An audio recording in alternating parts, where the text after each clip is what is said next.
Olá, pessoal. Vamos dar continuidade em nossa disciplina de eletrônica digital. Nessa parte aqui, agora nós vamos começar com a segunda parte dessa disciplina. Segunda parte, porque até aqui nós falamos de circuitos combinacionais. E agora nós vamos falar um pouco sobre circuitos sequenciais, ok?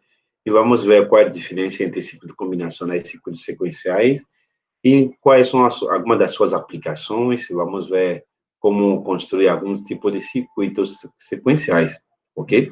Então, vou diretamente, vamos para começar, então, nossa aula, ok?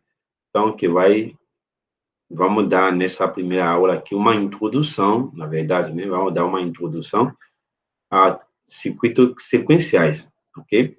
Aí já, a partir da próxima aula, nós vamos, então, falar diretamente sobre, então, alguns tipos de circuitos, como, por exemplo, né, como os flip-flop, contadores e assim por diante, ok? Então, vamos falar dos circuitos digitais. Nós sabemos que existem dois tipos de circuitos digitais, ok? Então, de forma geral, existe o que chama os circuitos combinacionais, que nós já vimos até aqui, ok? E também agora vamos começar a falar dos circuitos sequenciais. Qual a diferença entre os circuitos combinacionais e os circuitos sequenciais?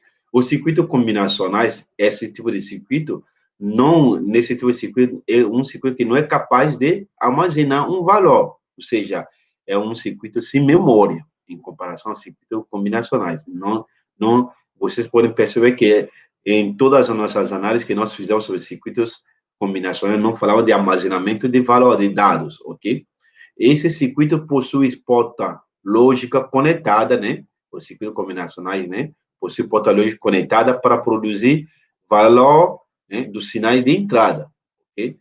Ou seja, valor dos sinais de saída depende apenas, né, como aqui marquei em verde, né, apenas do valor dos sinais de entrada. Ou seja, é um circuito combinacional, a saída vai depender apenas das combinações da entrada. Isso que nós fizemos. Analisamos, inclusive, por meio de tabela verdade, né, por exemplo, que nós vimos que a saída depende das combinações das entradas. Okay?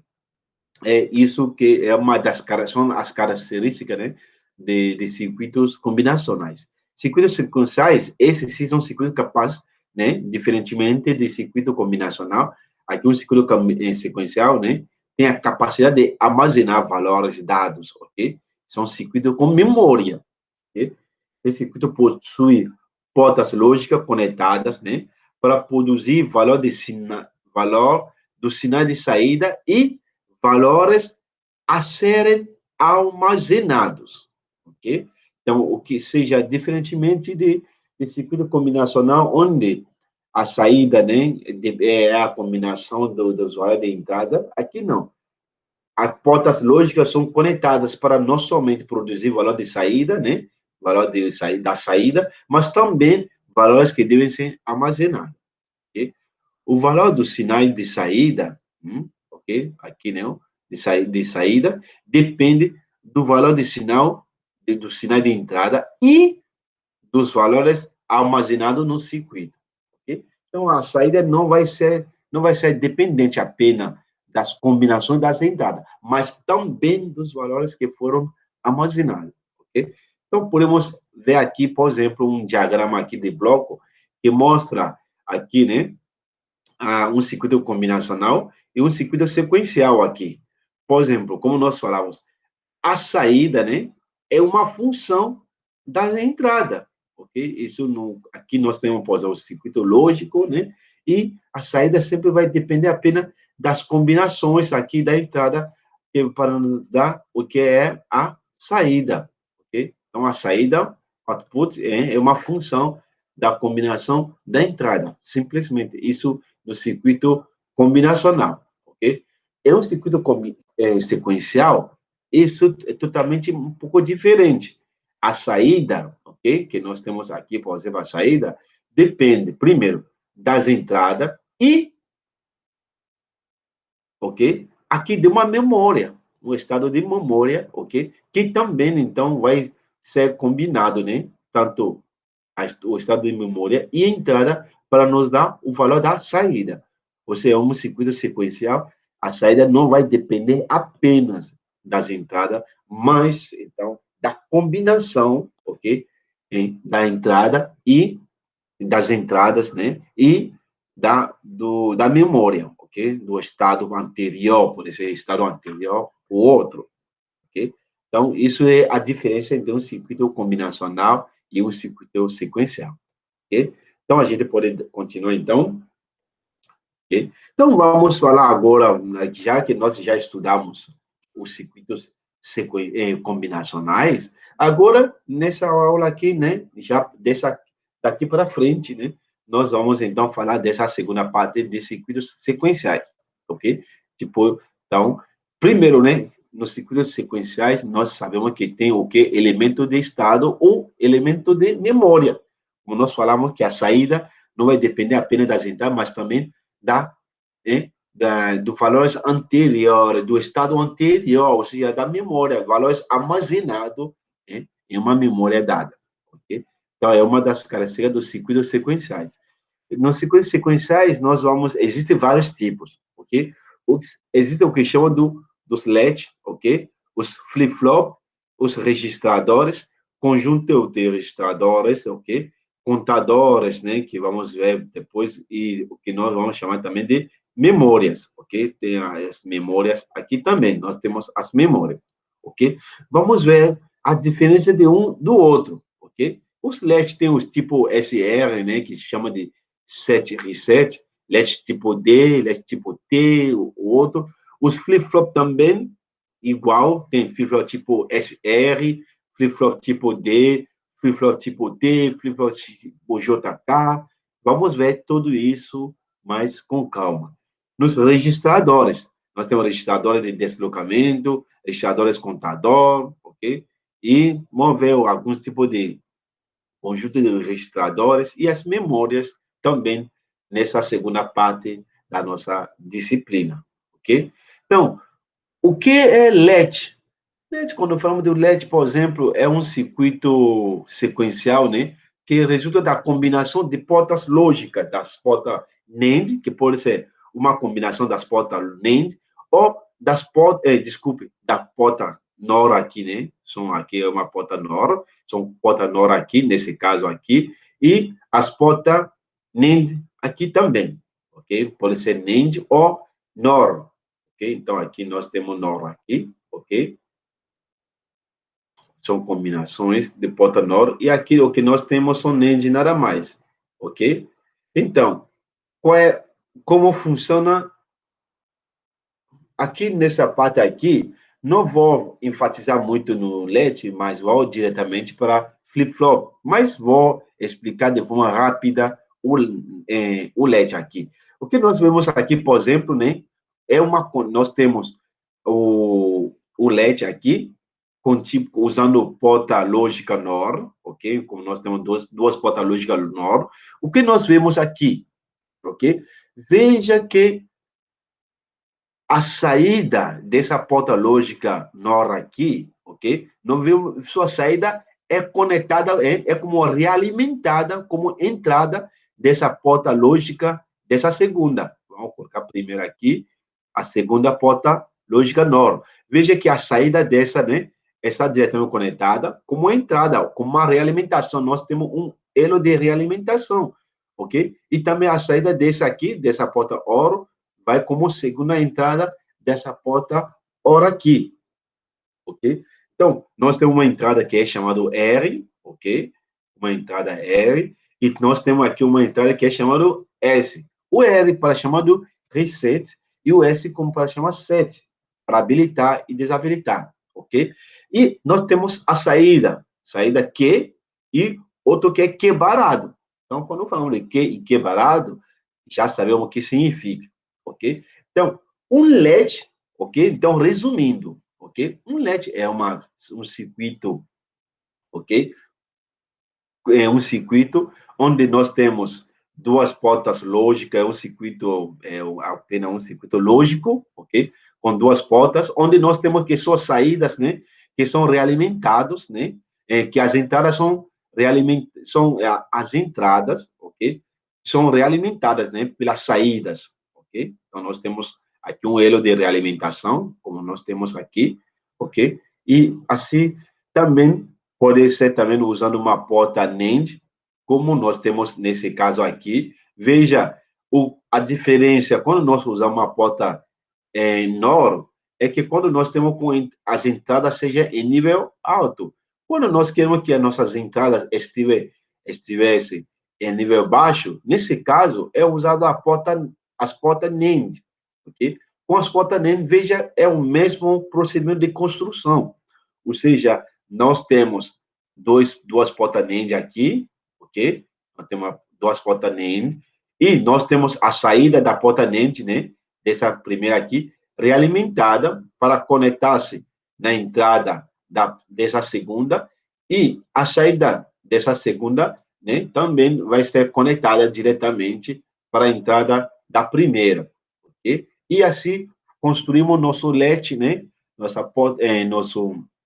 esse circuito, nós construímos nosso LED com a saída, primeiro Q e outro Q varado.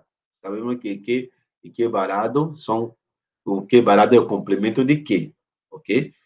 Pronto. E aqui nós temos essa caixinha, ok?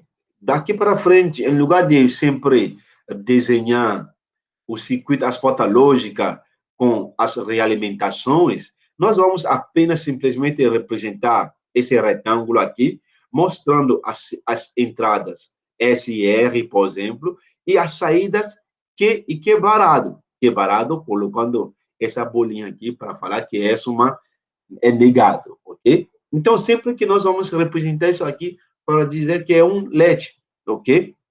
E isso é para quando usamos portas NOR, ok? Quando nós estamos usando uma porta NAND, por exemplo, que queremos então ter as nossas entradas ativas em nível baixo, nesse caso que nós temos as bolinhas aqui, então nós sabemos que estamos usando nesse caso uma porta NAND, ok? E com as entradas que nós temos as bolinhas aqui, que nós temos S varado e R varado. A saída sempre vai ser duas saídas, né? Nós temos saída Q e Q varado. Okay? Então, isso é apenas a ser construído um LED. Okay?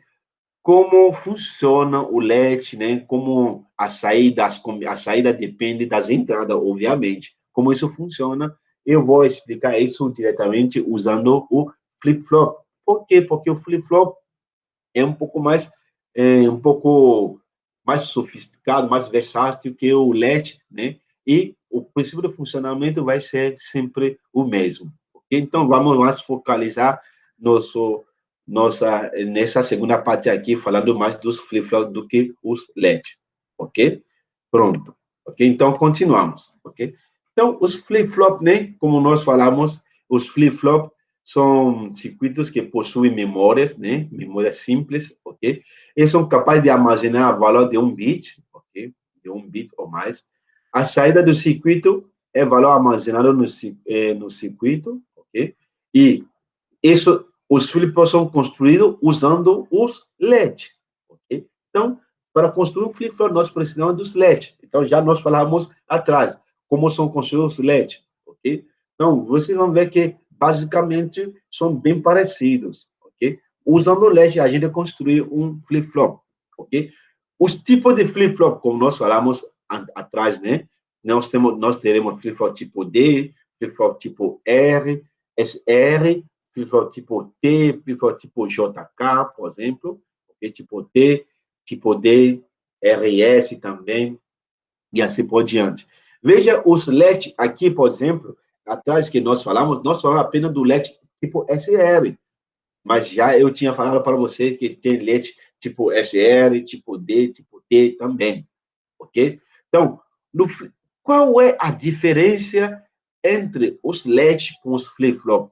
É que o flip-flop, ele é um circuito que possui sinal de clock como entrada, ok? Isso, o sinal de clock habilita a escrita no circuito. Okay? Isso é a diferença básica entre um flip-flop e um LED.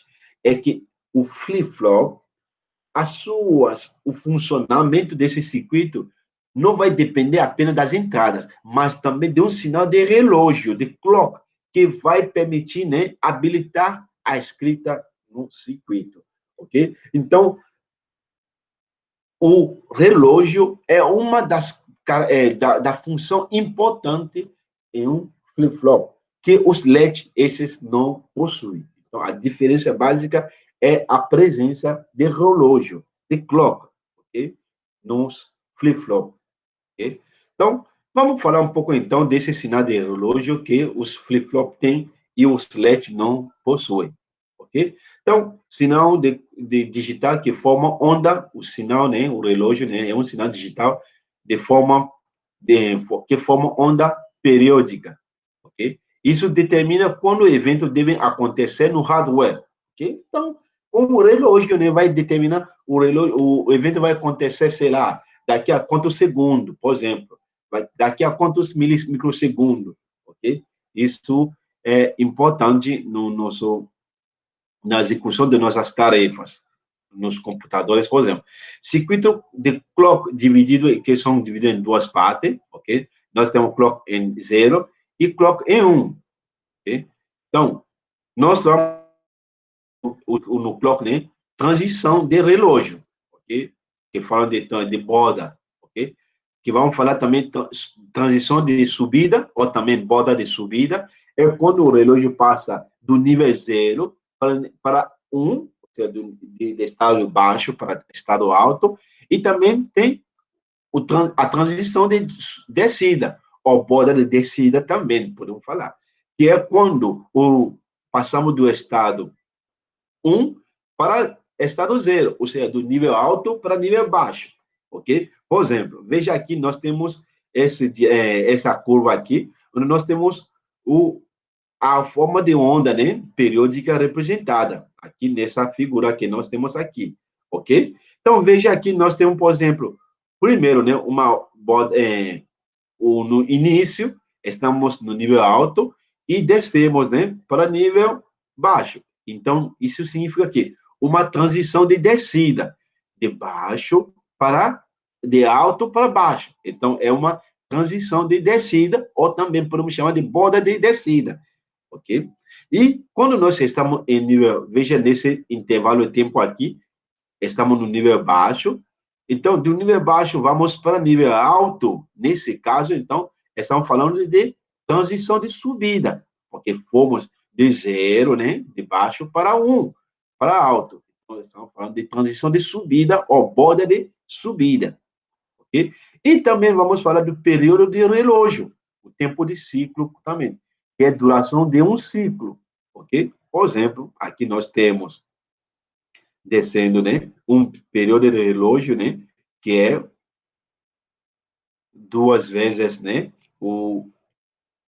como chama, né, duas vezes, né, ou seja, pegando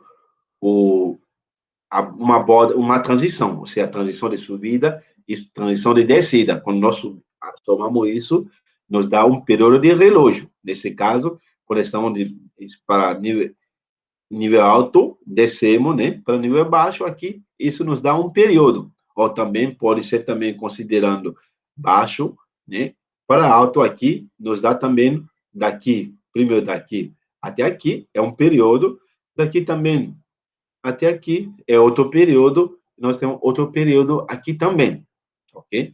E quando nós falamos de período, podemos falar também de frequência de relógio, ou taxa de relógio, ou taxa de clock, ok? Nesse caso, é número de ciclo em frequência. Como nós sabemos que frequência F, né, é igual a, todos já sabem isso, 1 sobre o período, 1 sobre T, ok? Então, isso é o que nós sabemos. Frequência é em S, enquanto o período é em segundo, ok? Muito bem. Os flip-flop, ok? Então, os flip-flop, né, diferentemente vamos ver aqui uma simbologia geral dos flip-flop. Nós temos as entradas, ok? E nós temos saída normal, que é Q, e nós temos saída invertida, né? O complemento, que é quebrado, ok? Então, Estado de saída, ok? Que, quando a saída normal é 1, portanto, o quebrado será igual a 0, ok? Chamado, né, estado alto, o 1, também, que é também chamado de estado 7, ou seja, de habilitação. E quando o que, a saída normal é 0, obviamente quebrado será igual a 1, chamado de estado baixo, o 0, também, né, chamado estado clear, o reset, ok? As entradas aqui, ok? Pode ser, vamos ver isso para detalhes, mas tem uma das entradas que vai ter o relógio, ok? Deixa eu apagar aqui, que não deu para fazer, mostrar muito bem, ok? Então, nós temos aqui o relógio aqui, ok? Esse aqui pode ser, por exemplo, o relógio das entradas, ok? Nós temos o relógio e, e outras entradas podem ser, por exemplo, o RS, por exemplo, o receipt, ok? RIS, por exemplo, ok? Essa é uma forma genérica, né, de um flip-flop, ok? Aí nós falamos também, então, ok, como nós tínhamos comentado, nas entradas nós temos, então, ok, no relógio, ok? Primeiro, veja quando nós sempre temos nas entradas esse pequeno triângulo aqui, significa que é uma entrada, ok? É um flip-flop, né? Ok? É a entrada de relógio, do clock, ok? Então, colocamos CLK aqui, ok? E, veja, nas suas entradas, nesse caso aqui, o clique é ativado por uma borda de subida. Aqui nós temos uma flecha aqui, ok? Como podemos diferenciar quando é o clock, né? O flip-flop é ativado por uma borda de subida ou descida. Veja aqui na diferença. Aqui nós temos na entrada aqui uma bolinha, ok? Como todos sempre sabemos. Então, essa bolinha sempre vai definir que o flip-flop seria ativado por uma borda de descida, quando tem a bolinha. Sem bolinha, significa que o flip-flop é ativado, né, ou é disparado por uma borda de subida. E o triângulo, para falar que é essa parte, essa entrada é o relógio.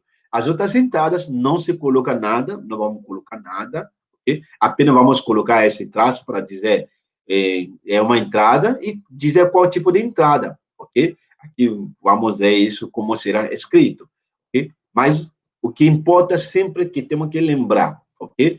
Num flip-flop, nós não vamos precisar representar aqueles, o tipo, vamos supor, as portas lógicas, vamos apenas representar esse retângulo, colocar na saída, uma saída que é Q, outra que é quebrado, ok? Para falar da saída invertida, ok? Nesse caso, ok, nós temos uma saída invertida, né? Com uma bolinha aqui, a saída invertida. Vamos colocar as entradas, ok? Que vamos ver aqui para frente. E o relógio com um triângulo aqui para dizer que é o relógio, ok? E na entrada do triângulo, quando é disparar pela borda de subida, descida, então vamos colocar essa bolinha. E veja aqui como nós representamos, né? Aqui nós temos essa flechinha aqui para falar da borda de subida e uma flechinha aqui para baixo para falar da borda de descida. Okay? Aqui, então, representado, né, de forma geral, né, os tipos de flip-flop que nós iremos falando, né, ao longo desse curso, ok? Nessa aqui, então, como estavam falando, indicador de entrada dinâmica, para falar que é o relógio, ok? Nós temos aqui o flip-flop tipo SR, veja aqui, então, as entradas, nós temos S e R. Veja aqui, nós colocamos SR, o clock no meio, isso é uma forma, aqui poderia colocar o SR junto, né, junto do lado, e o clock para baixo aqui, não tem problema, ok? A saída Q e Q parado. Aqui nós temos um flip-flop tipo D, que vai ter apenas uma só entrada, ok? Nós temos aqui um caso de flip-flop tipo JK, ok? Vamos ver o que isso significa, ok? Aqui, o SR, qual é a diferença desse SR que está em cima com esse que está embaixo? A única diferença aqui nós temos a bolinha para dizer que ativado pela borda de descida, enquanto esse que está em cima é ativado pela borda de subida. Do mesmo modo, para o tipo D, ok? Nós temos o relógio aqui que é ativado pela borda de descida. E também o JK também pela borda de descida. Okay? Claro, existe também o flip-flop tipo T, que não está representado, mas o flip-flop tipo T vai ser igual, como parecido com o tipo D, ou seja, apenas o tipo T vai ser uma entrada, nada mais, nós temos o tipo T, nós vamos ter a saída Q e Q barado, né? Q e Q barado, ok? O Q barado, e nós temos o relógio, ok? Que o relógio vai ser né? Vai ser ativado, né? Disparado, né? O circuito vai ser disparado, tá, pode ser pela borda de descida ou pela borda de subida, ok? Então, nunca esquecemos, também sempre temos que prestar atenção quando nós temos um flip-flop diante de nós. Todos esses detalhes. Qual é a entrada? Para saber que tipo de flip-flop é, nas entradas vamos ver as letras escritas, se é S, R, se é J, o K, o T, o D. Outra coisa é disparar pela borda de descida ou subida, então temos que ver também na entrada do relógio, né? Onde tem o C, se vai ter uma bolinha ou não. A saída vai ser sempre o mesmo para todos, Q e Q varado, ok? Então, pessoal, de forma resumida, isso é a introdução para essa parte de circuitos sequenciais, falando dos flip-flop e dos LED. A diferença de circuito sequencial com circuito combinacional nós falamos, e falamos a diferença do LED e os flip-flop, quantos tipos de LED, quantos tipos de flip-flop que tem, como diferenciar os flip-flop, ok? Nós falamos disso, ok? As referências, como sempre, nós usamos são essas aqui. Já a partir da próxima aula, nós já vamos começar já a falar dos tipos de flip-flop. Vamos agora analisar os flip-flop um por um, ok? Então, agradeço muito a atenção de vocês e até a próxima aula, ok? Então, muito obrigado, pessoal. Até mais então, ok?